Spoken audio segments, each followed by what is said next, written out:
ये कहानी है 1938 की। कैरली नाम के एक आदमी की, हंगेरियन आर्मी में, और वो उस कंट्री का बेस्ट पिस्टल शूटर था।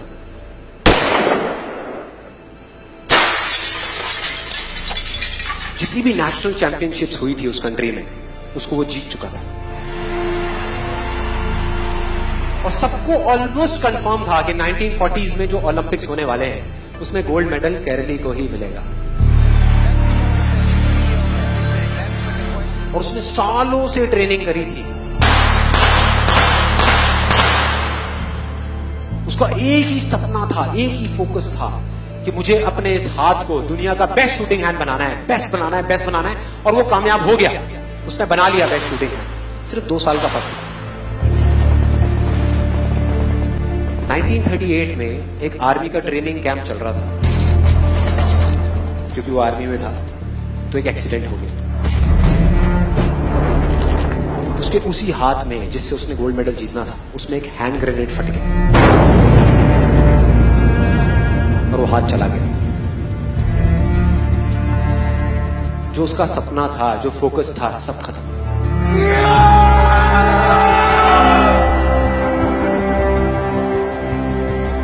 उसके पास 2 रास्ते थे। एक तो ये कि वो बाकी की पूरी जिंदगी रोता रहे और कहीं जा करके छुप जाए, या अपना जो गोल था जिस पे उसने फोकस किया हुआ था उसको पकड़ करके रखे। तो उसने फोकस किया उस पे नहीं जो चला गया था, जो उसके पास नहीं था। उसने फोकस किया उस पे जो उसके पास था।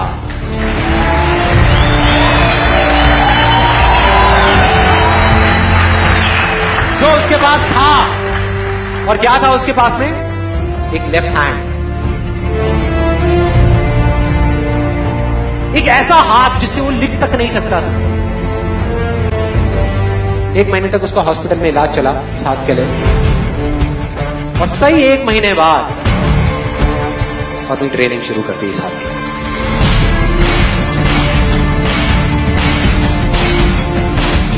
ट्रेनिंग के 1 साल बाद, मतलब कि 1939 में वो वापस आया।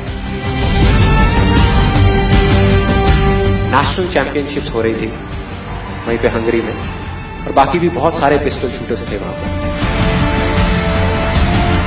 उन्होंने जा करके उसको कंग्रेचुलेट किया।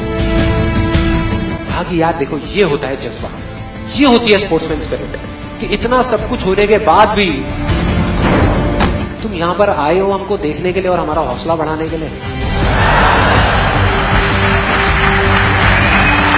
किसी को नहीं पता था कि वो 1 साल से अपनी ट्रेनिंग कर रहा था लेफ्ट हैंड की। और उसने जवाब दिया,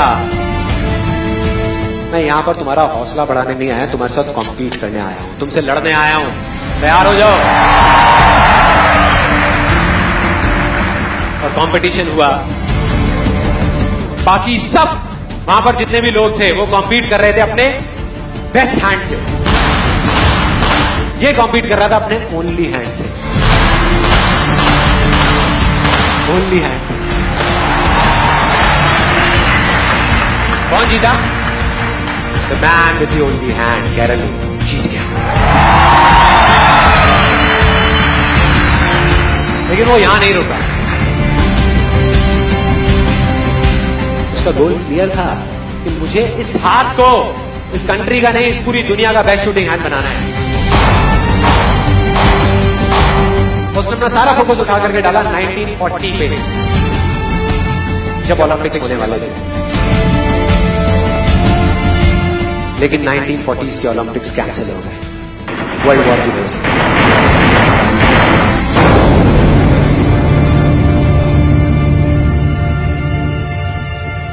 उसने अपना सारा फोकस उठा करके कहां डाल दिया? 1944 में जो ओलंपिक्स होने वाले थे उसके ऊपर। और 1944 में जो ओलंपिक्स होने वाले थे वो भी कैंसिल हो गए वर्ल्ड वॉर की वजह से। फिर से कैंसिल।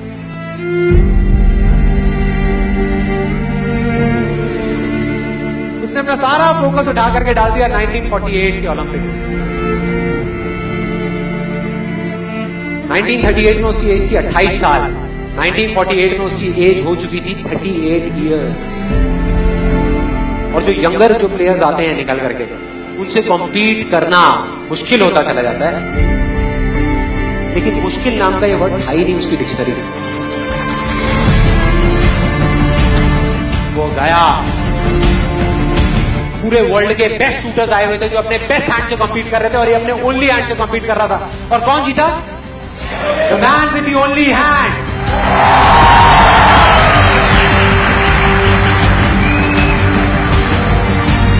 लेकिन वो तब भी नहीं रुका।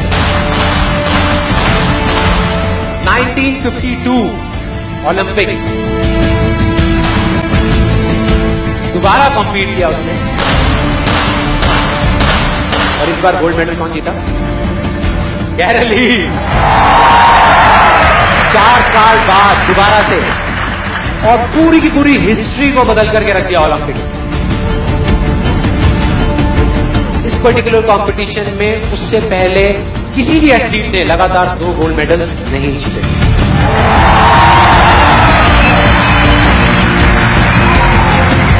अब किसी भी लूजर के पास चले जाओ, उसके पास लिस्ट होगी बहानों की कि मैं इस वजह से फेल हुआ अपनी लाइफ में, इस वजह से मैं कुछ नहीं कर पाया। बहुत लंबी लिस्ट है। और दूसरी तरफ विनर के पास चले जाओ, उसके पास में 1000 वजह होगी वो ना करने की जो वो करना चाहता है, सिर्फ एक वजह होगी वो करने की जो वो करना चाहता है, और वो कर जाएगा।